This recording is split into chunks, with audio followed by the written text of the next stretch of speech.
Cosa Vostra.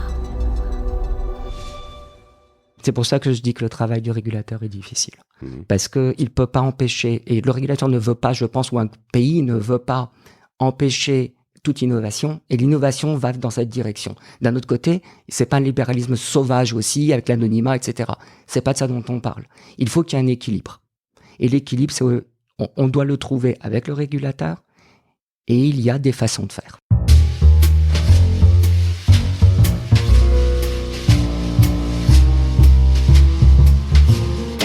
Salut, je suis Mathieu Stéphanie et je vous présente La Martingale, un podcast qui vise à explorer le monde de la finance personnelle pour comprendre comment gagner à tous les coups, qu'on ait 200 € par mois à investir ou 5 millions sur son compte en banque. On va pas se mentir, c'est un peu ambitieux, mais les faits sont là. Jusqu'à maintenant, j'ai pas pris le temps de m'intéresser à tous ces sujets et il est temps que ça change. Alors abonnez-vous, des éclairages gratuits, ça commence par là.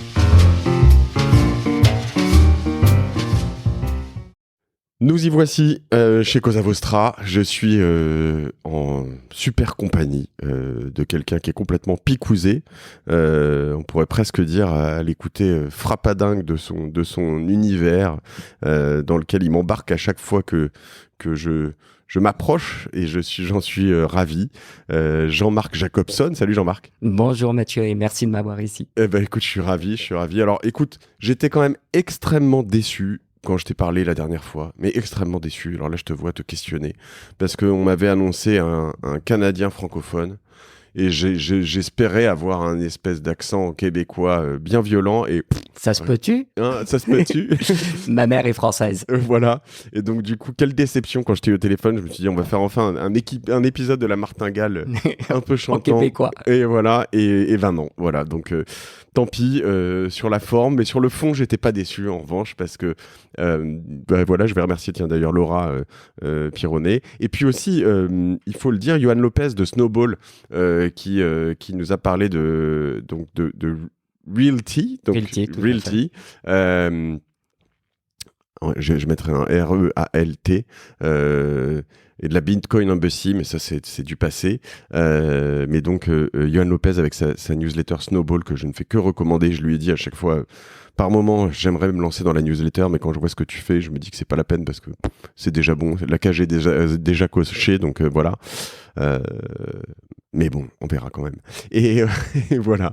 Et on va parler aujourd'hui d'un super truc que j'ai découvert donc récemment, qui s'appelle notamment l'investissement fractionné. Je vais te poser le concept à ma manière et tu vas le creuser parce que je suis complètement forcément à côté de la plaque. Mais l'idée, c'est de se dire, en gros, on prend des propriétés, des domaines réels, donc ça va être des assets, quoi, donc de l'immobilier commercial, un bureau, ou je sais pas moi, de l'immobilier de commerce, donc dans lequel il va y avoir, je sais pas, à New York, à Philadelphie, ou alors après on pourra parler aussi d'Europe et de France peut-être. On prend aussi de l'immobilier d'habitation, on va dire un immeuble d'habitation dans lequel il y a des locataires, etc. On le divise en plein de propriétaires, donc ça on appelle ça une copropriété. Bon, jusqu'ici tout va bien, mais toute cette copropriété est détenue plutôt par des actionnaires qui sont inscrits dans de la blockchain. Exactement. Donc on n'est pas du tout dans une propriété illiquide, comme d'habitude, où en fait vendre tout ça, on doit passer par un notaire, c'est compliqué, etc., etc. Mais on devient dans une sorte de stock exchange, de bourse, de ce titre, de ce bien immobilier, et on peut l'acheter, le vendre entre particuliers, professionnels, et se dire tiens, je veux 1 millième ou 1 millionième de cet immeuble à New York, combien ça coûte, combien tu me l'achètes, combien tu me le vends, combien ça rapporte, etc., etc., etc. C'est ça à peu près ? Eh bien, dans cette présentation, tu as touché à plein de sujets qui concernent ce qu'on appelle en fait la finance décentralisée. C'est le terme qu'on utilise pour nommer cette industrie qui est naissante. Ça, c'est le turfu, les gars. Les amis, là, c'est le turfu, comme on dit ici. Hein. Donc, la finance décentralisée a démarré en 2017, surtout avec Ethereum. C'est ce qui a permis à la finance décentralisée de s'inventer. Avec Ethereum, la blockchain. D'accord. La blockchain Ethereum. D'accord. Et effectivement, ça a un token, l'Ether, mais c'est le fait que ce soit facilement programmable qui a fait en sorte que on a pu aller au-delà de l'utilisation de la blockchain qui n'était à l'origine que pour une monnaie.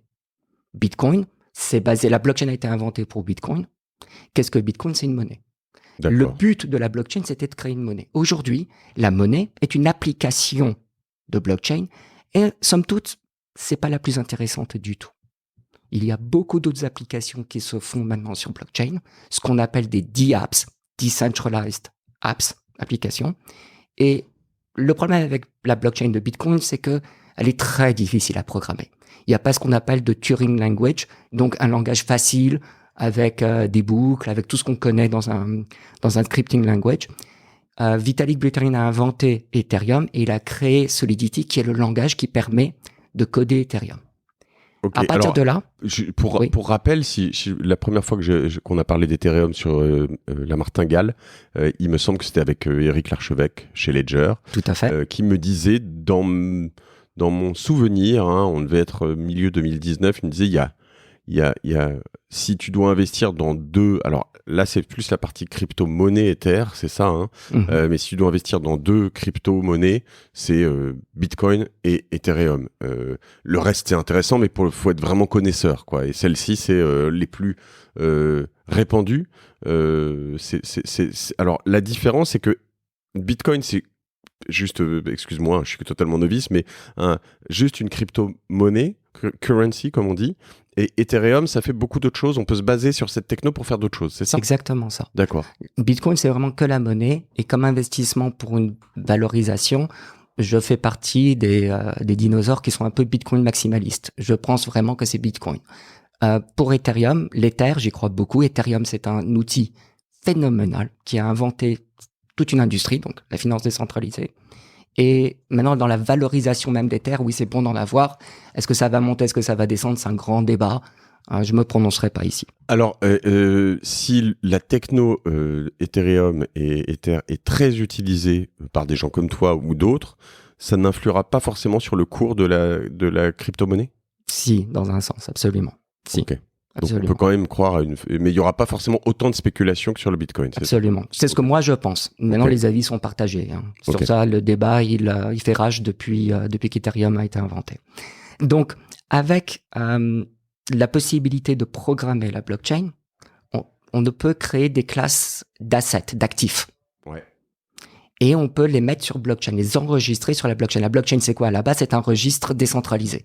C'est tout ce que c'est. C'est un registre, un ledger, un journal, dans lequel on met des entrées et des sorties. Point. Voilà, donc c'est tout. Décentralisé, on veut dire que ce n'est pas juste un registre qui est monolithique à un seul endroit. Il n'y a pas de serveur. Voilà, il n'y a pas de serveur, il n'y a pas de cahier comme comme un registre dans une mairie ou quelque chose comme ça. Il est partout. En fait, c'est ça. Exactement ça. Il est sur Internet. Il n'y a pas de point de faille. C'est-à-dire qu'on ne peut pas attaquer un immeuble dans lequel il y a les serveurs. On ne peut pas fermer un serveur. Tant qu'il y a l'Internet, il y aura Ethereum, il y aura la blockchain. Donc, si jamais il n'y a plus d'Internet, on a d'autres soucis que la valeur de Bitcoin et la valeur d'Ethereum. Tout à fait. Donc, voilà. Donc, tant qu'il y a deux ordinateurs qui peuvent se parler par Internet, la blockchain existe. OK. Donc, il n'y a pas de point de fragilité, on va dire. C'est entièrement décentralisé. Il n'y a pas de compagnie derrière non plus. C'est ce qu'il faut comprendre. C'est un protocole. Oui, c'est la propriété de personne ou de tout le monde. Enfin... Absolument, dans un sens. Alors, ça dépend des blockchains. On avance maintenant vers des propriétés où ce sont les token holders. Et c'est ce que on fait aujourd'hui dans l'investissement fractionnalisé. C'est-à-dire, quand tu as dit au début, donc les gens ont 1/10000000 d'une propriété ou d'un actif, peu importe l'actif. En fait, ce qu'ils ont, ce sont des tokens. Alors aujourd'hui, il est pratiquement impossible de tokeniser, par exemple, une propriété, une maison, on va dire une maison avec un loyer, etc., directement sur le registre foncier. Il n'y en a pas, ça n'existe pas. J'ai pas compris. C'est-à-dire, quand on est propriétaire d'une maison aujourd'hui, ouais. On l'est parce qu'on est inscrit dans le registre foncier. D'accord, oui, très bien. A priori. Ouais. Bon, aujourd'hui, le cadastre, voilà. Bien, aux États-Unis, c'est le registre foncier. Okay. Voilà. Mais effectivement, le cadastre. Donc, aujourd'hui, il y a des cadastres qui sont sur blockchain dans certains pays. Il y en a. Et il y en a de plus en plus qui sont, mais on ne peut toujours pas être propriétaire en ayant son token directement sur le registre du cadastre. Ok. Ça n'existe pas. Donc, qu'est-ce qu'on doit faire? Et c'est ça qui est important aujourd'hui, c'est qu'on doit créer une compagnie. Donc, une petite LLC aux États-Unis, c'est la forme la plus flexible et la plus simple des compagnies. Ouais, voilà, je pense que c'est ça. Et celle-là, par contre, peut être tokenisée. C'est-à-dire que les propriétaires de la LLC sont les token holders. Ça reviendrait, par exemple, en France... alors, c'est à tous, hein, c'est vraiment plus un exemple, certains qui s'y connaissent mieux que d'autres, mais souvent les sociétés qui achètent des immeubles, peu importe qu'ils soient commerciaux ou des immeubles de locatifs, sont... enfin de logement, sont des SCI par exemple, ou une société civile immobilière, ou des choses comme ça. Donc l'idée, ce serait de dire que on va pas dire que le propriétaire de l'immeuble est un ensemble de tokens, ou enfin voilà, un truc très virtuel. C'est une SCI qui elle-même est détenue ou subdivisée en tokens. C'est ça? Exactement ça. Alors sur le cadastre, le propriétaire officiel, c'est la compagnie, la LLC. Le propriétaire de la compagnie, à la formation même de la compagnie, ce sont les token holders. Ce que ça changerait, par exemple en France, si je comprends bien, c'est que si tu vends un bien immobilier, alors là j'ai encore une fois, on arrive à mes limites de connaissances légales, mais si tu veux d'une SCI à une autre, ou d'une SCI à une personne, eh bien, nous on a une SCI qui s'appelle Padrimo, cette SCI, si je vends à une autre SCI qui s'appellerait Super Mario, eh bien, on passe par notamment un notaire. Mm-hmm. Or, si je vends la SCI directement, a priori, je ne passe pas par un notaire. Donc, je peux vendre différemment mes biens immobiliers, par exemple. C'est l'idée ? Exactement. Okay. Exactement. Et surtout, quand on vend des parts de SCI, donc, ce que tu as dit, c'est quand même plus rapide, a priori. Quand on vend un token, à partir du moment où la maison, ou le bien, l'actif immobilier est tokenisé, on l'achète et on le vend à une vitesse incroyable. Oui, c'est ça. Mais il reste quand même souvent en France, en tout cas, quand tu achètes et que tu vends des parts d'une action de SCI, tu passes par une modification des statuts, un enregistrement au greffe du tribunal, etc. Il n'y a rien de tout ça. Donc là, et ça, c'est possible en France ? Alors, il n'y a rien de tout ça. Pourquoi ? Parce que ça existe déjà avec la blockchain. C'est la blockchain qui se charge de tous ces enregistrements. C'est immuable. Et attention, il y a un KYC, il y a un AML, on sait toujours à qui détient. KYC, Know Your Customer. Donc, oui. Sachez qui est on doit remplir un certain nombre de choses. Ouais, d'accord. Et les adresses, les comptes, on reçoit son token, ils sont connus. C'est-à-dire, on sait quel token appartient à quelle personne, quelle adresse appartient à quelle personne. Il n'y a pas d'anonymité. Mais, donc, on peut acheter et vendre ces tokens. La blockchain se charge de garder un registre complet de toutes les transactions. Total, on sait exactement à quel moment ça a été acheté, vendu, en quelle quantité, à quelle heure. Et la compagnie elle-même, la LLC, n'a pas besoin de faire d'enregistrement supplémentaire. Alors, il y a tout le carcan juridique des compagnies qui s'appliquent aux États-Unis et en France. L'important aussi d'un point de vue juridique, puisqu'on en parle, c'est qu'on passe d'une valeur immobilière, le token devient une valeur mobilière. Donc ça, il faut quand même l'intégrer, parce que ça implique tout un autre système juridique qu'il faut respecter aussi. Ceci étant, ce qui est intéressant aujourd'hui, c'est que cette tokenisation permet d'avoir une relation directe avec son actif. Ainsi, on peut avoir une LLC, une compagnie, qui a un seul actif, une seule propriété, une seule maison. À Détroit, par exemple, à New York, à Philadelphie, peu importe où, avec un locataire. Et c'est une LLC par actif. Je comprends. On achète les tokens parce que cette LLC est exprimée que par des tokens, rien d'autre. Je comprends, c'est-à-dire je reprends ici, par exemple, nous on achète des bureaux à Bordeaux. Il me semble que ces bureaux, ils sont... alors bon, pour prendre un individu qui pourrait nous écouter, je vais acheter un appartement à Paris qui fait 40 mètres carrés. Si j'en achète un deuxième, je fais une deuxième société. Absolument. On ne fait pas une société qui comprend 4, 8, 12 appartements dans une même SCI. En fait, l'idée, c'est d'avoir un bien par société. Voilà. Absolument. Et pourquoi est-ce que c'est important ? Parce que si jamais on veut faire un groupement de portefeuille immobilier au sein d'un titre, à la place de le faire au sein de la compagnie, on le fait au niveau du token. On crée un méta-token qui a une part ou des tokens qu'on a sélectionnés. Mais je reviens sur ma remarque d'origine. Oui. On arrive à quelque chose qui est quand même très proche de la bourse, en fait. Hein. C'est-à-dire que... Et tout ça a été hyper réglementé parce que il me semble que quand moi j'ai commencé à faire du business, quand il y avait plus de 50 ou 60 actionnaires dans une société, on était considéré comme une société publique. Enfin, aux États-Unis, on dit une public company, donc société publique, c'est plutôt une société cotée, c'est-à-dire que voilà, tu pouvais pas dépasser tout ça. Là, on peut arriver. Je parle d'un millionième. Si je fais 1 million de tokens sur on va dire un appartement que j'achète à Paris à 1 million d'euros ou à Marseille, peu importe, ça veut dire que j'ai 1 million de tokens à 1 euro à l'origine. Puis après, ils peuvent monter, descendre, etc., etc. Mais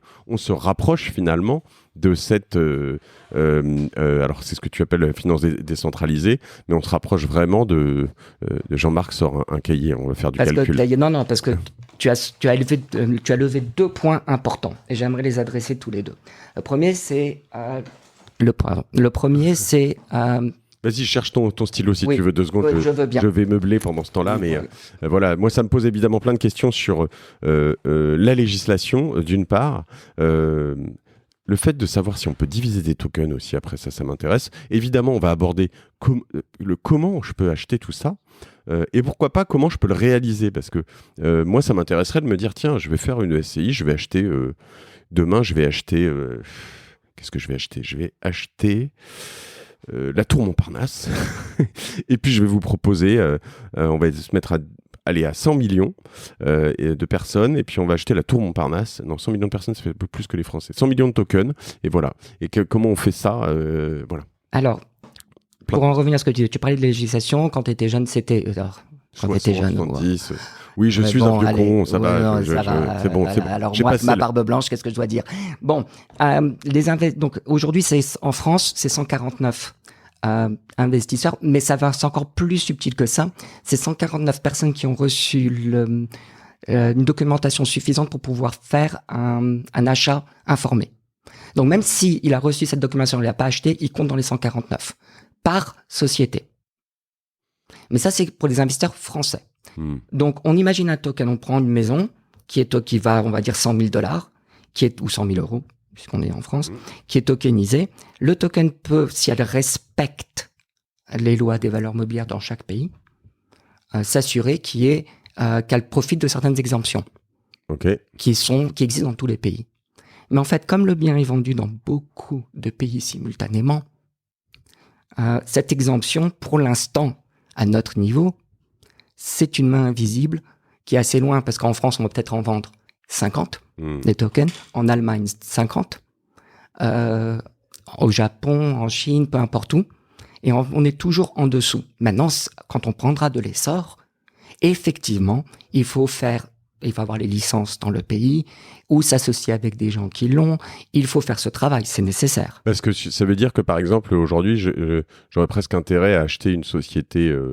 je vais dans le pays le plus lax là-dessus, sur lequel je peux avoir 100 000 personnes, mettons, et puis je vais créer une société en Birmanie.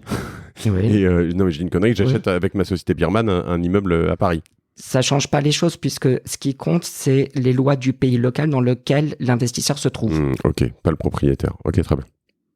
Donc, si jamais mon immeuble est aux États-Unis, ma compagnie est américaine, si j'ai plus de 149 personnes qui ont accès à l'information suffisante pour pouvoir investir, je peux pas aller plus loin. Ça doit être bloqué. Et ça, on peut le mettre au niveau des contrats intelligents. Et c'est là où je voulais en venir aussi. Donc, point de vue législation, il y a aujourd'hui des limitations qui existent. Et les régulateurs ont un travail difficile aujourd'hui, il faut le comprendre. Il y a ces limitations qui existent, ces exemptions qui existent depuis très longtemps, qui évoluent, qui continuent d'évoluer, parce que le but n'est pas d'étouffer cette nouvelle technologie, mais qui sont là pour des raisons aussi. Protéger les acteurs locaux, empêcher certains abus. Et surtout, ça a été le résultat d'une évolution à travers les siècles. C'est aussi de la fiscalité. Enfin, je veux dire, au passage, Évidemment. Parce que les frais de notaire, c'est quand même en partie pour l'État, quoi, en grosse partie, j'imagine. Et après, t'as le côté fiscal, le côté certification, et puis aussi, moi, ce qui pourrait m'inquiéter, entre guillemets, c'est...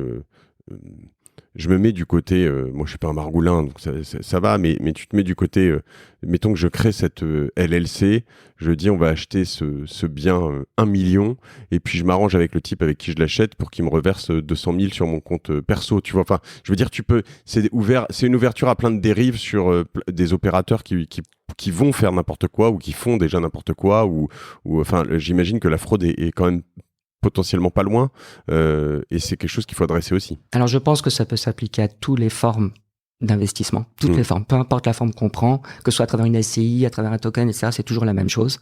Ensuite, effectivement, il y a un problème de transparence. Il faut qu'il y ait transparence, surtout quand on est comme dans le cas d'une propriété, donc ma compagnie Realty, qui a un pied dans la finance décentralisée, mais un pied dans le réel aussi, avec les lois des valeurs mobilières, etc., et des lois immobilières. Donc, à partir de ce moment-là, la compagnie est auditée, le bien immobilier lui-même est valorisé. Comment est-ce qu'on dit valorisé? Assessed. Il y a un expert qui passe une fois par an pour dire l'immeuble d'après mon expertise vaut tant. Et aux États-Unis, un expert assermenté ne va pas risquer sa licence pour faire plaisir à quelqu'un pour 200, $300. C'est pas vrai. Pas vrai.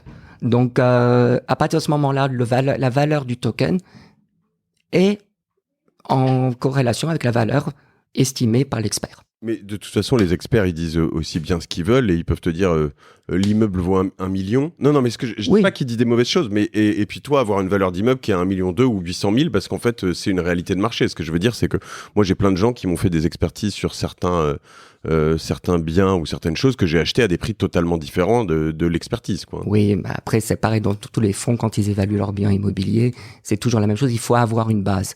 Ouais. Mais après, l'expert, normalement, est censé faire une évaluation qui tient de la réalité du marché, du quartier, des derniers achats et ventes au pied carré, au mètre carré, ouais, etc. Bon, okay. Ça, c'est la valorisation, ça, c'est pour la transparence. Et tout ça est publié sur le site et on voit l'évolution avec le temps. Mais la législation évolue. Pour en revenir, et on va finir avec la législation. La législation évolue aujourd'hui. Difficilement, parce que le travail est difficile, mais elle évolue. Mais oui, et puis peut-être aussi, on peut se dire qu'il y a un conflit d'intérêts. Est-ce que c'est dans l'intérêt du législateur de vraiment, au-delà, hein, encore une fois, du fait de surveiller qui fait quoi, comment, etc., tel un système qui est établi depuis des décennies, voire plus, est-ce qu'on a vraiment intérêt à laisser libre cours à une tokenisation dans un truc décentralisé? La centralisation pour le législateur, c'est un peu son règne aussi, quoi. Oui, c'est pour ça que je dis que le travail du régulateur est difficile. Parce qu'il ne peut pas empêcher, et le régulateur ne veut pas, je pense, ou un pays ne veut pas empêcher toute innovation, et l'innovation va dans cette direction. D'un autre côté, c'est pas un libéralisme sauvage aussi, avec l'anonymat, etc. C'est pas de ça dont on parle. Il faut qu'il y ait un équilibre. Et l'équilibre, on doit le trouver avec le régulateur, et il y a des façons de faire. Et si on veut le voir d'un côté Robin des Bois, hein, dans l'approche, il y a quand même quelque chose d'intéressant, c'est que, j'aurais dû le dire en intro de cet épisode, mais c'est que cet investissement fractionné, ça veut dire qu'on peut se payer potentiellement un bout du... je sais pas moi, comment il s'appelle cet endroit où il y a les matchs de basket à New York, le Madison Square Garden. Absolument. Peut-être pour 15 € ou $40, ou voilà. Et donc, ça veut dire que c'est de l'investissement qui est potentiellement accessible à des étudiants, à des ménages à faible revenu, etc., etc. Et on parle pas c'est vraiment une ouverture, parce que aujourd'hui, pour rentrer dans des super deals, en fait, faut être super riche. Et donc, potentiellement, le législateur peut voir ce côté-là, c'est de se dire, on va donner accès à de l'investissement et de la richesse à plus de monde. Alors, c'est exactement ça. Par exemple, un token aujourd'hui, alors l'investissement fractionnalisé, on appelle ça un token. Un token, c'est une expression d'une blockchain. Comme Ether, ça vient d'Ethereum, Bitcoin, c'est pour la blockchain Bitcoin. Voilà. Donc ça peut être comme une action dans une société. Ça s'apparente à ça, c'est tout à fait différent. Mais c'est la façon de l'imaginer. C'est tout à fait différent, mais effectivement. Un jeton. Un jeton, token. Mais on dit token même en France, je pense. Ouais. Sauf au Québec. Sauf au Québec. La loi 101 nous protège de tout anglicisme. Donc, avec vos chandails. Mais effectivement, le but de Realty, Rémi et moi, mon frère Rémi, c'est le cofondateur de Realty aussi, on vient de l'immobilier. Ce qu'on voulait donner, c'est le goût de l'investissement immobilier, le goût du revenu passif. Et à tout le monde, le démocratiser. C'est exactement ce que tu as dit. Un étudiant, un jeune couple, etc., peut se permettre d'investir 50 €, 100 €, 150 € tous les mois, 2 fois par an, à son rythme, dans de l'immobilier qui rapporte un taux intéressant, parce que c'est le loyer. Il reçoit une part du loyer. Et ce qui est encore plus intéressant... Il ne le reçoit pas virtuellement, il le reçoit où? Comment? Alors, il le reçoit sur son... Waouh, on touche à tous les sujets. Alors, il le reçoit dans une crypto-monnaie qui est pegged au dollar US. Okay. C'est-à-dire qu'un USDC sera toujours un USD. Ok. Toujours. Okay. Donc, on le livre comme ça et c'est parfaitement liquide. Un USDC, donc dollar crypto, voilà. Versus le US dollar. Okay. C'est exactement ça. Et c'est parfaitement liquide, parfaitement échangeable, sans frais, c'est presque immédiat. Ok. Donc, on le paye comme ça. Et comme on le paye de cette façon, le loyer, on le distribue de cette façon, on n'a pas la peine, c'est pas la peine d'attendre la fin du mois. On peut le faire tous les jours. Tous les jours. Bah alors, il y a des frais de transaction aujourd'hui qui n'existaient pas avant, qui ont bien monté. Donc, il y a une autre évolution technologique qui arrive l'année prochaine. Mais là, on se fait une fois par semaine. On reçoit un quart de son loyer. D'accord. Toutes les semaines, on le reçoit, point comme ça. C'est quand même sympa. Et donc, on voulait donner goût au revenu passif et voir la puissance de l'investissement immobilier. Mais ça, on peut dire, bah, écoute, je peux très bien le faire avec une SCI. Je peux très bien le faire avec une compagnie, un truc, ça change rien en fait à ma vie. C'est plus compliqué quand même. Oui, d'accord. Il faut créer une société, il faut acheter le bien, il faut aller chez le notaire, il faut le trouver, etc. C'est quand même différent. Alors, quand on achète le bien la première fois, il faut aussi passer par l'avocat, par la titrisation, par l'achat, les frais d'enregistrement, les trucs. Je me repose sur des opérateurs, c'est l'idée aussi de tout ça. Voilà, c'est l'idée absolument. Mais une fois que le bien est tokenisé, bah, il va plus jamais être vendu. L'achat et la vente se fait à travers des tokens. Si quelqu'un veut acheter 100% de la propriété, il achète 100% des tokens, point, c'est tout. Il n'a pas besoin de s'embarrasser d'autre chose. Alors, ça c'était le début de Realty. Mais aujourd'hui, avec cette industrie qui apparaît, qui est la finance décentralisée, le token lui-même permet de faire des choses de plus en plus avancées. Tu as parlé il y a quelques minutes tu crées une sorte d'échange, etc. Une bourse. Moi, non. Mais dans la finance décentralisée, quelles sont les applications qui apparaissent, les DApps dont j'ai parlé? Une s'appelle Uniswap. C'est un échange algorithmique décentralisé. Ça permet à n'importe qui de créer sa propre liquidité et d'échanger des actifs. Ainsi, un token immobilier peut aller à travers la DApp qui s'appelle Uniswap, échanger avec d'autres personnes, ce token, l'acheter et le vendre. Et moi, en tant que compagnie, je peux créer la liquidité. Maintenant, attention, l'échange se fait entre personnes qui sont déjà enregistrées, dont j'ai le KYC, dont j'ai l'identité. Donc, je sais toujours qui a quoi. Mais ça permet d'avoir une liquidité au-delà de la compagnie elle-même. Et tout ça est enregistré, tu le sais, mais c'est enregistré dans la blockchain. Donc c'est décentralisé, c'est enregistré à plein d'endroits différents par des mineurs, c'est ça Voilà, c'est immuable, on ne peut pas le changer et c'est enregistré dans la blockchain. Après, on crée les registres en allant chercher l'information dans les blockchains. On crée des registres additionnels pour faire ses filings et sa compta, etc. Mais toutes les transactions sont là et sont connues. Et donc, typiquement,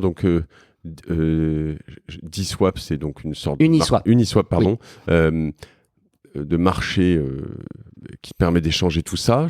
Si je comprends bien. C'est un protocole. C'est même pas une compagnie. Ok, un protocole. Donc c'est un peu un programme, très bien, comme HTML ou SSL ou voilà HTTP, etc. Pardon, HTTP plutôt. HTML, c'est un langage. SMTP. Ouais, SMTP. Tout le monde utilise l'email. J'ai pris des mauvais exemples. SMTP ou HTTP, pardon. Ouais, voilà. Mais tout le monde utilise email. Ouais. Ils savent pas qu'ils utilisent le protocole SMTP. Clair. Ok, donc ce sont des protocoles, des programmes qu'on utilise derrière pour faire ces échanges. C'est beaucoup plus clair. Est-ce que, du coup, je sais qui est... Tu m'as dit, on peut savoir qui est propriétaire de quoi. Est-ce que si je cherche, moi, par exemple, à racheter toutes les parts d'un immeuble, justement, pour devenir full propriétaire, comme tu prenais l'exemple, est-ce que je peux contacter d'une manière ou d'une autre tout le monde en leur disant je veux racheter tes parts? Non, il faut aller sur les réseaux sociaux, il faut dire je suis intéressé par l'achat, etc. Alors quand on dit on sait qui a quoi. La compagnie Realty sait qui a quoi pour ses besoins juridiques et légaux. Sur la blockchain, ce qu'on sait, c'est que telle adresse a tel actif. C'est tout. On ne sait pas qui appartient à cette adresse. Et on n'a pas l'email relié à cette adresse. On n'a pas l'email relié à cette adresse, on n'a rien. Ce qui pourrait être fou, c'est que quand même, quand tu entends ces histoires de personnes qui ont perdu leurs clés, sais, blockchain, etc., j'en ai eu quelques-uns, des invités, Julien Romanetto, Frédéric Montagnon, sur Génération Do It Yourself, notre podcast. Pour certains, on parle de potentiels millions, voire peut-être plus d'euros ou de dollars. Et donc là-dessus, tu perds ta clé, finalement, tu peux avoir un 20% d'un immeuble qui appartiennent à quelqu'un et il peut plus les récupérer, on sait plus comment, etc. Ça peut être embêtant quand même sur des aspects, même si j'ai des appels de fonds, si j'ai des besoins parce que l'immeuble est plus rentable, etc. On doit pouvoir avoir des soucis derrière. Alors, très bonne question. Alors, effectivement, en crypto-monnaie, c'est comme ça que ça marche. Si vous n'êtes pas propriétaire de vos clés, et je dis ça, le vous, c'est pour tout le monde, vous n'êtes pas propriétaire de votre argent. C'est tout. Vous l'avez confié à quelqu'un. Alors, vous pouvez faire ce choix, mais vous l'avez confié à quelqu'un. La façon d'être propriétaire de ces cryptos, c'est d'avoir les clés. Mais c'est ça, moi, ce que je t'expliquais avant, je passe souvent par un intermédiaire bancaire ou etc., sur lequel je vends des cryptos, mais je ne suis pas propriétaire de mes cryptos, de mon argent, entre guillemets.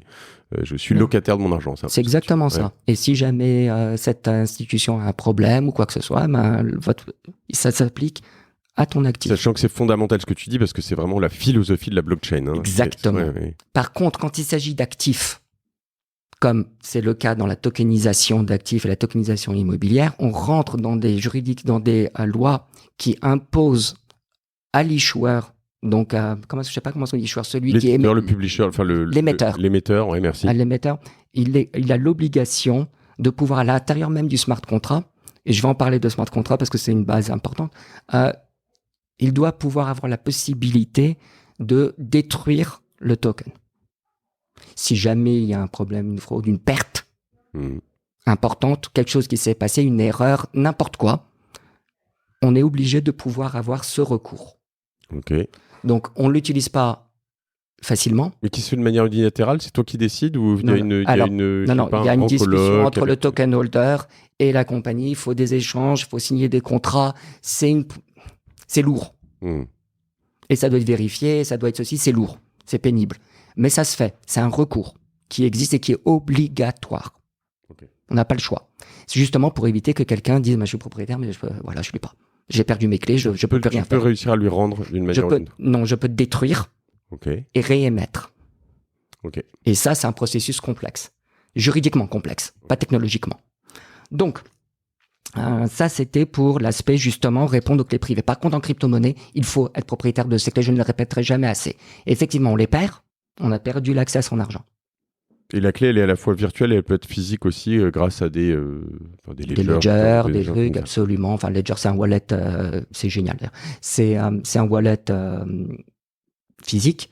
Après, c'est un code qu'on écrit, on peut Si je veux m'y mettre demain, j'achète un wallet. Toi, tu dis quoi? J'achète un wallet physique et je me connecte sur quoi pour acheter il y a plein aujourd'hui d'échanges. Coinbase, Maison du Coinbase, Coinbase c'est très bien. Maison du Bitcoin, 6 ans encore. Kraken, Bitstamp. Il y en a plein. Et c'est facile, on comprend vite. C'est très intuitif. L'approche sur leur site est très intuitive, facile. Le concept lui-même de crypto-monnaie demande un peu de travail. C'est quelque chose de nouveau. Notre génération n'est pas formatée pour les crypto-monnaies. Les jeunes, ils y arrivent sans problème, ils comprennent très bien. Tout ce qui est clé publique, clé privée, qui est la fondation même de la cryptologie, il faut le connaître. Voilà. Enfin, il faut en comprendre les bases. Comme email, on sait comment ça fonctionne, on n'utilise pas SMTP. Bon. On utilise SMTP, mais on ne comprend pas comment ça marche, je veux dire. Voilà. Donc, on a parlé d'échanges à un moment. Donc, je disais que ces échanges, ils apparaissent en ce moment sur les blockchains sous forme de DApps. Alors, j'ai parlé de Uniswap, il y a AirSwap, il y en a plein qui apparaissent. Et on peut créer sa propre liquidité. Et c'est ça qui est important aussi. Pourquoi? Parce que le but de la finance décentralisée, c'est de pouvoir donner à l'individuel lui-même le pouvoir de faire des choses. C'est le pouvoir de faire des choses. Il n'y a plus d'intermédiaire. Le but d'une blockchain, c'est quoi? C'est de n'avoir plus d'intermédiaire, ou le moins possible d'intermédiaire. C'est pour ça que moi je dis j'ai un pied dans les deux. Parce que je suis quand même à un certain niveau un intermédiaire immobilier. Mais le but de la blockchain, c'est de ne plus en avoir. À l'origine, Bitcoin a été inventé en 2008. La date est importante parce que c'était la crise bancaire. Ce que Satoshi Nakamoto avait dit à l'époque, c'est aujourd'hui on a la technologie suffisante pour réinventer l'argent. On n'a plus besoin de banque, l'intermédiaire. Aujourd'hui, dans la finance décentralisée, on n'a plus besoin. Donc, on n'a plus besoin. C'est un très grand mot. On va dire qu'on a beaucoup moins besoin, bien moins besoin, et ultimement peut-être besoin très différemment de la banque, de l'intermédiaire comme la bourse, l'agent de change, voilà, l'assureur et l'avocat ou le notaire. Oui, parce que l'idée, c'est de se dire que quand il y a des flux d'argent, en fait, il y a toute une armée de personnes qui, sur des flux phénoménaux, grattent un tout petit peu, ou beaucoup, et puis à la fin, réussissent à nécessairement, donc ces intermédiaires dont tu parles, par rapport à ceux qui vraiment investissent, achètent, vendent ou potentiellement construisent des entreprises, des immeubles, etc. Voilà. Donc qui les remplace. Ouais.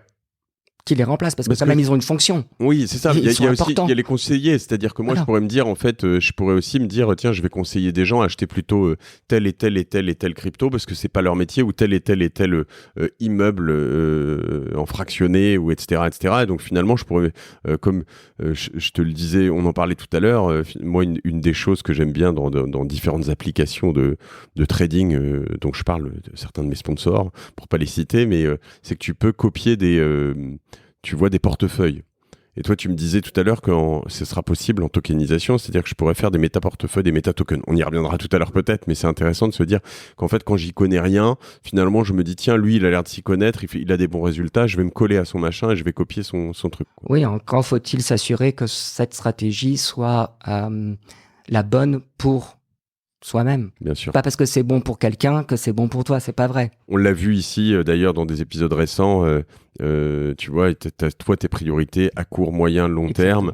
On parlait avec notamment Laurent Puget, tu vois, et devant lui, je vendais sur une de ces plateformes du Airbus parce que je me disais, finalement, en effet, moi, je crois en Airbus. J'ai cru en Airbus sur un redressement à un moment parce que voilà, mais le redressement a selon moi eu lieu. J'ai pris 35%.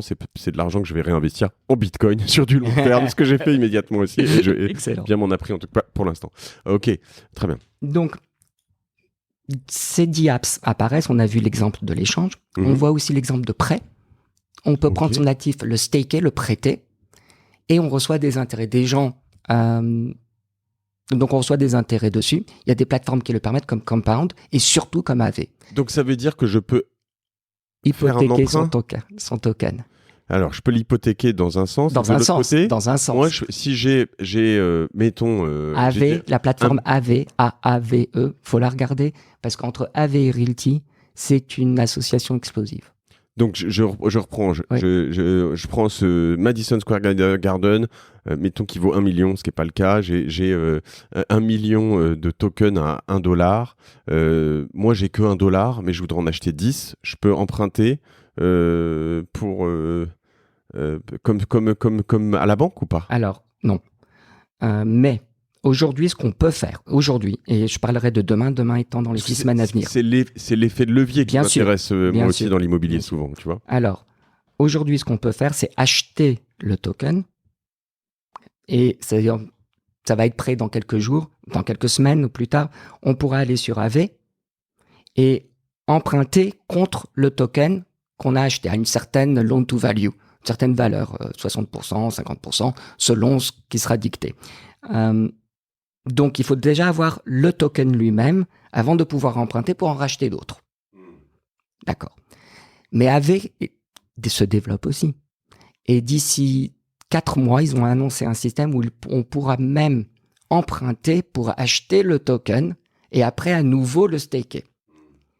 Il faut imaginer un petit peu tout ça. On achète un token immobilier qui rapporte donc le loyer.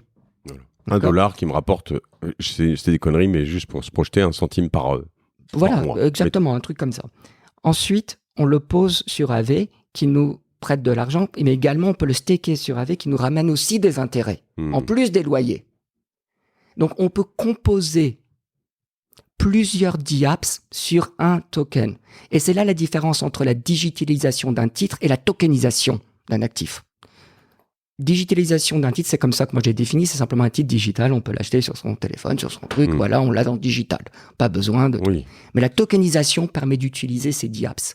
Et on compare souvent l'image de la finance décentralisée à un jeu de Lego. Parce qu'on rajoute, on compose une application avec une autre en mettant son token à plusieurs niveaux comme ça. Je comprends. Et c'est une puissance... Alors, c'est pas intuitif au début. Oui. Je suis le premier à le reconnaître. Oui. Mais quand on commence à bidouiller avec, alors on bidouille avec des toutes petites sommes au début. Et après, on se rend compte de la puissance que ça a. Et aujourd'hui, c'est pas encore très facile à utiliser, c'est vrai. Mais on progresse très vite. N'oubliez pas que ça a démarré en 2017. Voilà. Et ce qui est intéressant, alors je note un truc pour vous, parce que pour moi, cet épisode est technique, ok.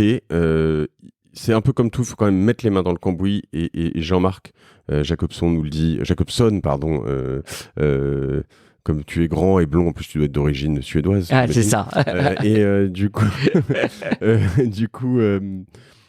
il insiste pour le fait que vous le fassiez directement avec votre clé et aller dedans. Il me racontait quelque chose tout à l'heure. J'étais avec mon associé François Desfossés que j'aperçois là au fond dans le bureau. Jean-Marc nous racontait que quand il est arrivé sur l'univers des cryptos et le Bitcoin, c'était en 2010, toi ? 2011, donc à Toronto. Et tu as découvert tout ça et tu as acheté des Bitcoins à 1 centime, toi ? Non, $1. $1.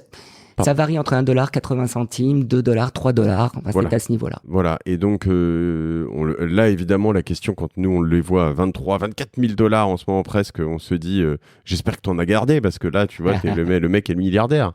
Et en fait, alors évidemment, il en a acheté, vendu, racheté, vendu, etc. Je connais pas le détail, mais ce qu'il nous a dit tout à l'heure, et ça c'est intéressant pour vous reprojeter aujourd'hui dans cet nouvel univers de finances décentralisées, et pourquoi il faut s'y mettre maintenant, et moi je vais m'y mettre maintenant, vraiment, là pendant les vacances, c'est que, en fait, il nous a dit, quand je t'achète des trucs à $1 et que ça passe à 10, tu te dis, waouh, j'ai fait l'investissement de ma vie. Quand tu as vendu presque tout, mais qu'il t'en reste un bout et que ça passe à 100, tu te dis, oh là là là là. Et quand ça passe à 1000 et puis à 10 000, et puis voilà, t'en as plus. Et voilà. Et donc, maintenant, l'idée, c'est quand même juste de se dire, par curiosité, en y allant avec quelques dizaines, quelques centaines de dollars, si on peut un peu plus, aller toucher un peu du doigt tout ça, et dans 3, 4, 5 ans, être quand même un expert et pas débarquer quand tout le monde sera sur le game, voire quand tout le monde s'y mettra et commencera à peine à comprendre, bah c'est peut-être pas con. Donc voilà, c'est un peu l'idée qu'on vous propose aujourd'hui, quoi. Absolument. Et je pense que démarrer avec un token immobilier, c'est une bonne façon de démarrer parce qu'on a tout de suite la rentabilité, on a la liquidité, donc ça rassure. Par contre, c'est pas full DeFi. C'est finance décentralisée avec des permissions. DeFi. C'est pas sans DeFi, c'est finance décentralisée. Okay. Decentralized Finance. Okay. Donc c'est vous notez, vous vous souvenez, voilà. On va être des experts après. C'est finance décentralisée avec permission. Le full DeFi, c'est sans permission. Parce qu'en fait, le but de la blockchain, c'est pas de dire que il y a pas d'intermédiaire de confiance, c'est qu'il n'y a pas besoin d'intermédiaire de confiance. C'est un trustless system. Donc, tout ça, tous les acteurs qu'on remplace avec la blockchain, ils sont remplacés par quoi ? Par des contrats intelligents, par du code. Et ce code est open source. C'est-à-dire, il est ouvert à tous. Tout le monde peut regarder ce code. Et donc, ça fait que si jamais il y a des backdoors ou des gens ont essayé de tricher, etc., au bout d'un moment, ça va se savoir. Parce qu'il y aura des milliers d'œils dessus, des gens qui vont le travailler, etc. Donc, tout ça, c'est pour montrer quoi ? C'est pour montrer qu'il y a une démocratisation des investissements à travers la finance décentralisée, qu'il y a une transparence dans le fonctionnement et dans les frais qui sont pris. Et ça, je pense que ça va vraiment être le futur. Et je pense que même le régulateur en a conscience. Maintenant, ce qu'il faut, c'est trouver l'équilibre pour que tout le monde puisse fonctionner dedans. Oui, c'est ça, parce qu'en fait, les régulateurs, il a quand même un moment, même si de temps en temps, c'est soit les opérateurs, soit le régulateur, mais freiner un peu, parce qu'en fait, avoir des bouts de papier, des registres écrits et des choses comme ça, c'était bien, et puis c'était facile. Puis après, tu passes à de la titrisation digitale, tu disais tout à l'heure, donc des choses où en fait, déjà, tu n'as même plus de billets ou de pièces, et donc voilà, c'est quand même un effort, mais on se dit ça aurait pu aller plus vite, ça va plus vite là quand même d'un coup en ce moment, ça s'est accéléré fortement, mais on aurait pu le faire en 2010 en fait, et puis finalement là on accélère un petit peu en se disant oui, pourquoi pas finalement, pourquoi avoir à toujours aller faire des choses complexes alors qu'aujourd'hui on peut sécuriser tout ça par de la technologie. C'est exactement ça, et tout le monde le voit. Alors on a parlé du législateur, du coup tout est transparent. Quel est l'intérêt de l'opérateur, notamment le tien par exemple? Toi, c'est quoi ton modèle économique avec Realty? C'est-à-dire, notre modèle économique est simple, mais la question après se pose, c'est qu'est-ce qu'on est réellement?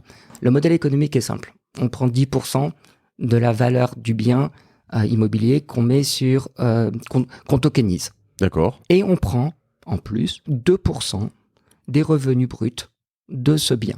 C'est-à-dire, sur les loyers bruts, on prend 2%. D'accord. Donc, les 10%, c'est one shot.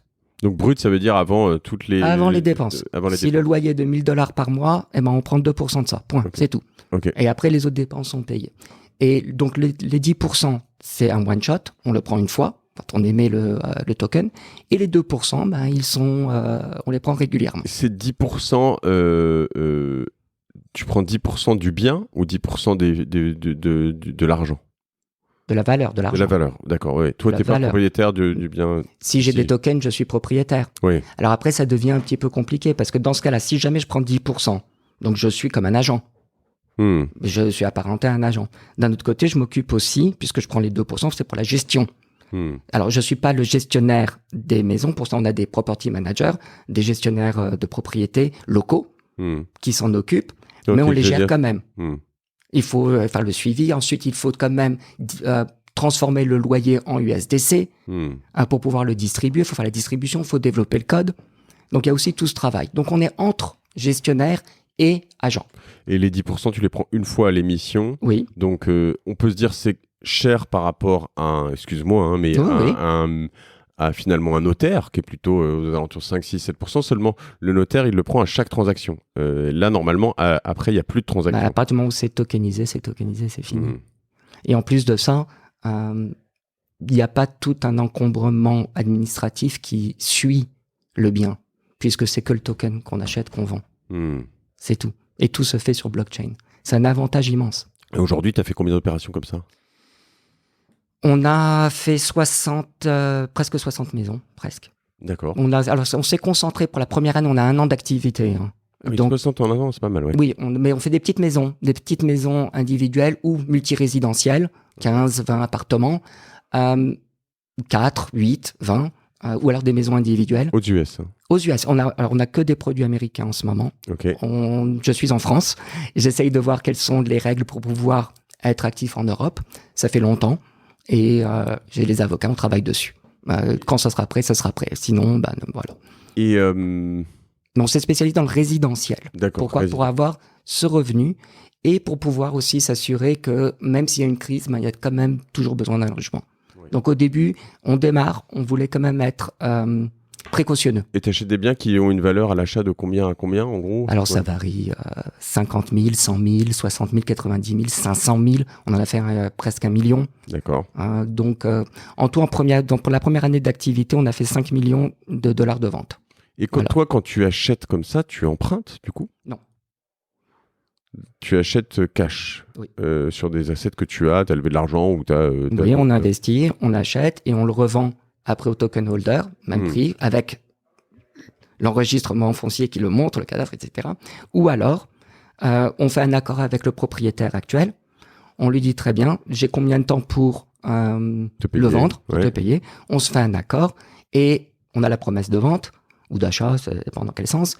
On va vendre le token et après on paye directement le propriétaire. Et comment tu fais ta promotion sur la martingale, pardon, comment les gens savent que tu vends ça et comment tu arrives à lever en tout cas Au début, c'était que des friends and family, que des amis, que des trucs. Et puis après, on a été sur Uniswap. Ça nous a donné beaucoup de publicité dans les réseaux sociaux, un peu partout dans le monde, pas spécifiquement dans un pays plus que d'autres, etc.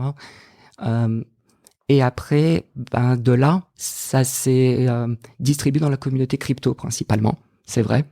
Et de la communauté crypto, c'est passé à des amis qui ne sont pas dans la crypto, des amis de ces gens-là. D'accord. Mais la plupart s'y connaissent quand même un peu. Donc, on a deux types de clients, ceux qui viennent de la crypto, ceux qui viennent de l'immobilier, et un peu partout dans le monde, pas spécifiquement dans un pays. Alors là, on le comprend sur on va dire l'immobilier. Il y a alors derrière des choses qui restent de l'immobilier. Il faut refaire le toit, faut changer des choses, il faut câbler tel truc, des frais, etc. Absolument. Donc tu gères pas toi, tu dis c'est property manager. Toi, tu considères que ça va te coûter X, c'est dans ton business plan, j'imagine. Et puis alors, c'est une très bonne question, mais il y a trois types. Moi, je vois qu'il y a trois types de rénovation dans l'immobilier. Il y a ceux qu'on peut budgéter avant l'achat. Dans ce cas-là, on le dit. On achète cet immeuble, on vous le propose. Attention, il y a à peu près 100 000 $ de travaux, il y a 20 000 $, il y a ceci, il y a cela, même dans la première année. On essaie de faire une évaluation quand même assez juste. Et dans ce cas-là, on le fait au moment de la levée de fonds. C'est facile. Ensuite, il y a les rénovations qu'on peut prévoir à long terme. Ouais. On a acheté cet immeuble, on sait que dans 10 ans, il faudra refaire le toit. On prépare dès le début une réserve. Au moment de l'achat, de toute façon, on a une réserve de maintenance qu'on met dans la valeur du token, qui est de 2 mois ou 3 mois de loyer selon le type d'immobilier. Mais en plus de ça, si jamais on sait qu'il faut refaire le toit dans 10 ans, on démarre à partir d'un certain moment à percevoir une petite partie du loyer pour créer cette somme suffisante au moment de la réfection du toit. Sinon, tu peux quand même aller demander de l'argent au token holder. On peut, mais on essaye d'éviter ça. Okay. Une autre façon de faire, c'est les catastrophes. Alors dans ce cas-là, il y a l'assurance. Point, c'est tout. Et c'est aussi simple que ça, c'est arrivé. On a un immeuble malheureusement qui est passé au feu. Bon ben, l'assurance est venue, ils sont intervenus et puis maintenant ça reroule. Et la troisième, c'est des rénovations urgentes qu'il faut faire sur le moment. On ne sait pas pourquoi. On peut pas attendre l'assurance, on peut pas faire des choses. Dans ce cas-là, on peut soit demander au token holder d'investir dedans, etc. Soit on avance l'argent, Realty avance l'argent des travaux et on se rembourse sur les loyers à venir. Et tout ça, c'est dans le offering memorandum, c'est dans le prospectus d'investissement. Et l'intercontrat, c'est-à-dire si tu n'as plus de locataire, ça c'est assuré ou comment ça se passe ? Alors, non, c'est pas. On peut assurer éventuellement, ça coûte une grosse partie. En ce moment, les loyers sont assez faciles aux États-Unis. D'accord. Pas la peine de prendre cette assurance. Surtout qu'on n'a pas les mêmes problèmes d'éviction qu'on a en Europe, d'après ce que j'ai vu. Ça a été un gros truc pour moi. Ça, je dois le dire. Aux États-Unis, ils ne te payent pas. Éviction au bout de 2 semaines, 3 semaines, et c'est fini, on remplace. Mais s'il n'y a pas de loyer, il n'y a pas de revenu. Voilà. C'est-à-dire que pendant un moment, jusqu'à ce qu'on trouve un autre loyer, il n'y a pas de revenu pendant ce temps-là. C'est la vie du propriétaire. Moi, je propose pas un revenu garanti. Sauf s'il a emprunté pour avoir alors là, par contre, je donne pas de garantie. Je ne propose pas un revenu. C'est pas une obligation avec un revenu fixe. C'est vraiment être une part de propriétaire, avec tous les avantages et tous les inconvénients. C'est certain. Non, mais ce qui est intéressant quand tu as soit des garanties, soit du skin in the game, entre guillemets, c'est que tu vas t'assurer que vraiment il y a un locataire et le moins d'intercontrats possible. Alors déjà, le gestionnaire de propriété n'est payé que sur un pourcentage des revenus. Donc, pour lui, pas de locataire, pas de revenus. Ouais. Donc, il va s'assurer que ce soit loué. Ensuite, moi, je suis derrière aussi, enfin, la compagnie est derrière aussi pour s'assurer qu'il y a des revenus. Je comprends. Hyper intéressant. Ce qui est hyper intéressant aussi, c'est qu'évidemment, là, on parle d'immobilier, mais ça ouvre les portes à énormément de choses. C'est-à-dire que l'art, pourquoi pas... Les voitures, les collectionneurs, tout. Des sociétés. Là, c'est une société. J'ai mis de l'immobilier dedans. On peut mettre ce qu'on veut. Et bientôt, les lois, je pense, 5 ans, 10 ans, mais vont évoluer pour pouvoir même modifier le type de société qui seront plus appropriées aux lois de la blockchain, etc., avec les lois gouvernementales qui seront adaptées. Bon, ça, c'est de l'avenir. Mais déjà, aujourd'hui, dans cette LLC, on peut mettre ce qu'on veut. Pas besoin que ce soit de l'immobilier. L'avantage de l'immobilier, c'est que ça rapporte de l'argent. De l'art, faut attendre. On achète un beau tableau, d'accord, mais il faut attendre quelques années. Je peux le pousser jusqu'à... Oui, en effet. Je peux le pousser aussi jusqu'à, pourquoi pas, Je veux racheter une manufacture de bérets dans les Pyrénées. Pourquoi pas cette LLC qui la rachète, qui serait maîtrise de token et... Waouh. Ouais. Oui, tout à fait. Tout à fait. Mais là, par contre, là, il y a de l'ingénierie corporative réelle, je pense. Hyper intéressant. Je t'ai vu noter plein de choses, on a oublié des trucs ou... Alors, j'essayais de voir, oui, on a oublié certains aspects, certaines choses, mais bon, il nous reste combien de temps aussi Quelques minutes. Mais alors, s'il ne reste que quelques minutes, j'aimerais aussi insister sur le fait que La finance décentralisée a démarré en 2017 peut-être, mais pendant longtemps, c'était un marché qui représentait 2 millions de dollars, donc inexistant. Rien que l'année dernière, ça a plus que doublé ou triplé même en 2020. On en est à plus de 15 milliards aujourd'hui, donc 2017-2020, 3 ans. Aujourd'hui, 15 milliards. On n'en est qu'au tout début. C'est quelque chose qui va, à mon avis, devenir, d'une certaine façon, la norme dans l'investissement. Tout le monde sera responsable, on ne pourra pas acheter des parts de n'importe quel type d'actif, avoir sa liquidité, créer la liquidité, participer à la liquidité et composer plusieurs services à partir de son token. C'est vertigineux parce que... Vertigineux, c'est le mot. Oui, parce que à la fois, en fait, c'est très lié, hein, mais il y a le côté... Tu as l'impression que c'est un monde d'opportunités incroyables, une surliquidité finalement de tout ce qu'on va faire. Donc très facile, acheter, vendre, j'en veux plus, je veux, etc., sur plein de tokens différents. Mais l'autre côté, le revers de la médaille, quand c'est hyper impressionnant, liquide, etc., c'est que ça fait un peu Far West aussi, tu vois, de perception de loin. C'est-à-dire que... Mais absolument. D'où le travail du régulateur, d'où le travail aussi de la technologie pour empêcher certaines activités de Far West. Il y en a eu cette année aussi dans la défi. Absolument. On n'en est qu'au tout début. Ça avance vite, mais ça va stabiliser et ça va grandir. On a oublié de parler du méta-token. On avait parlé. Ah oui. Par exemple, il y a des gens qui me disent « Mais moi, ok, c'est bien intéressant d'acheter une maison. Mais comment est-ce que je diversifie mon risque ?» Parce que, a priori, quand j'investis dans une ACI ou une ACPI, je sais pas, j'ai tout un parc immobilier dans lequel je participe qui me permet si jamais j'ai un locataire qui part, j'ai au moins un autre loyer qui rentre. C'est vrai. Mais on peut le faire au niveau du token. J'achète un token de $50, c'est pas non plus un truc dans une maison. Je peux en acheter dans une autre, plusieurs. Et on peut même créer ce qu'on appelle aujourd'hui avec une autre DIAP qui s'appelle Balancer, des méta-tokens dans lequel on pourrait mettre plusieurs maisons, on va dire, dans la ville de New York, ou plusieurs biens résidentiels dans la ville de New York, un autre méta-token pour Los Angeles, pour Miami, pour Détroit, et on a son portefeuille de chaque bien. Et l'intérêt de ce méta-token, il est quoi? Il peut être cédé après, éventuellement Il a une valeur différente, il peut être cédé, acheté en tant que tel. Il reçoit de façon agrégée tous les loyers, donc pas la peine que ce soit individualisé aussi, si c'est ce qu'on préfère. On peut le diviser en résidentiel et commercial, industriel. Vraiment, après, on peut le décliner comme on veut. Mais par la suite, aujourd'hui, c'est pas possible ce que je vais dire. Mais par la suite, et assez bientôt, on pourra dire, par exemple, moi, je crois plus en Los Angeles qu'en New York. Je pense que New York va baisser. Je vais shorter New York et aller long sur Los Angeles. C'est pas possible aujourd'hui. C'est de la science-fiction. Mais ça va vite. Ça va très vite. Donc, encore une fois, je parle immobilier. Pensons que tout ça, ça s'applique à n'importe quelle classe d'actifs. C'est vertigineux, c'est le mot. Ouais, c'est vertigineux. Mais c'est pas nécessairement le Far West parce que tout est transparent. C'est ça l'avantage. Maintenant, il faut faire un travail aussi dessus. En fait, ce qui est compliqué là-dessus, c'est que, et c'est là où tu vois la valeur des opérateurs, en fait, historiques dans la finance. Bien sûr. C'est la confiance. C'est que c'est toujours très dur de se dire, en fait, tu vois, moi, Jean-Marc Jacobson, j'ai un type en face de moi qui me propose des choses de manière limpide et j'ai compris énormément de choses en 1 heure, donc je te remercie.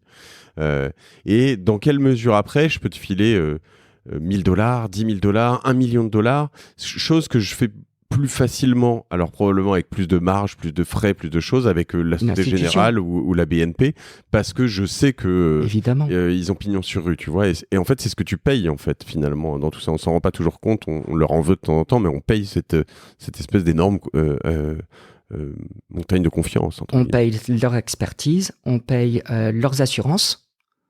De leur expertise, non. Mais leur assurance, en tout cas, on sait qu'ils vont pas partir avec l'argent. Ils vont peut-être le perdre. Exactement. Ils vont peut-être le perdre. Ils vont pas partir avec.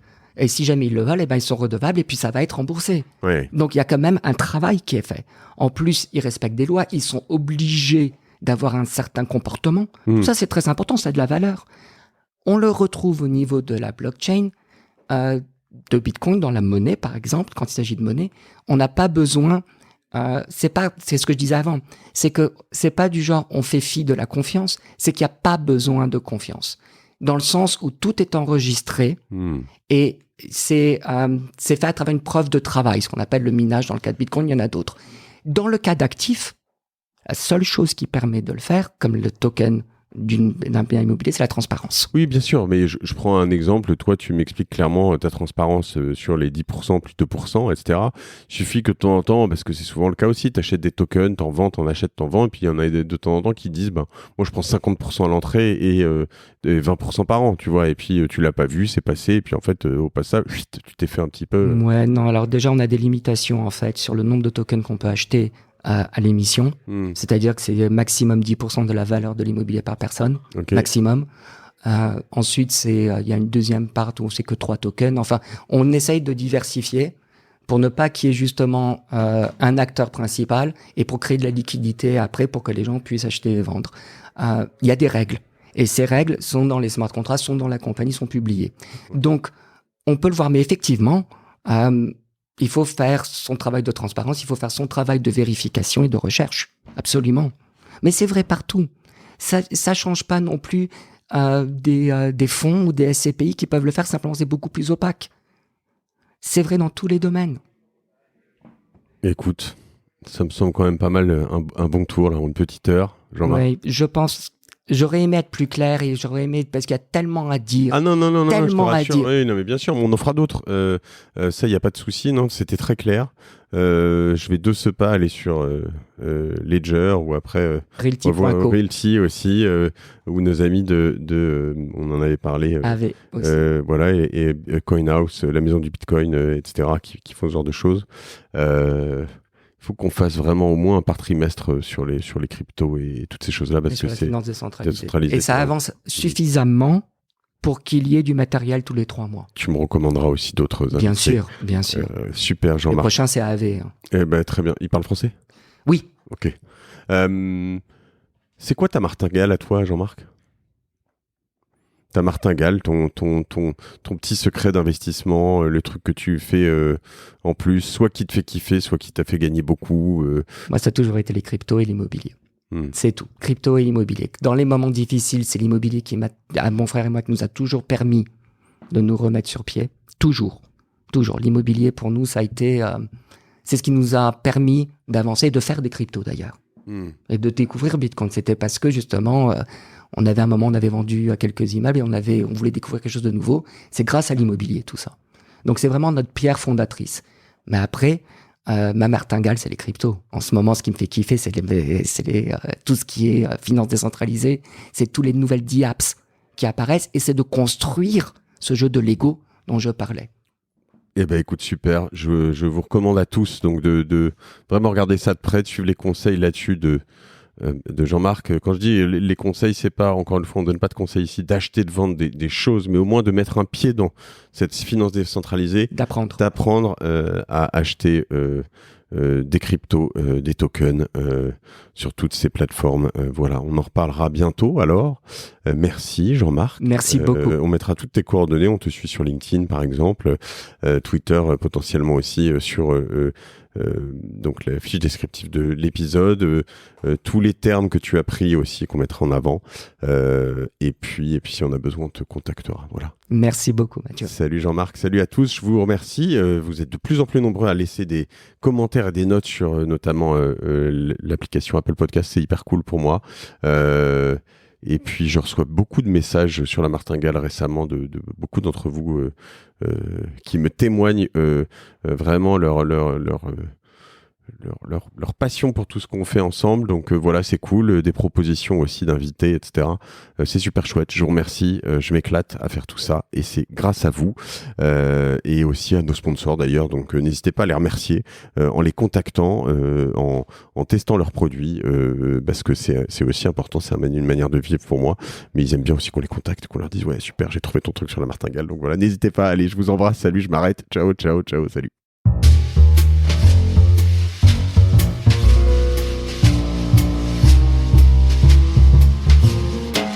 Merci d'avoir écouté La Martingale jusqu'au bout. Si cet épisode vous a plu, n'oubliez pas de le partager autour de vous, de vous abonner à la newsletter sur lamartingale.io Et si vous trouvez 5 petites minutes, de mettre une note 5 étoiles ainsi qu'un commentaire sur Apple Podcast. Ça nous aide beaucoup pour remonter dans les classements. La Martingale est produite par Cosa Vostra, une agence de conseil tech et créative qui accompagne ses clients dans leur stratégie digitale pour qu'ils gagnent en visibilité, en singularité et en efficacité. Je remercie toutes les équipes pour la production. Je vous retrouve dans 15 jours. Je suis Mathieu Stéphanie et je vous dis merci.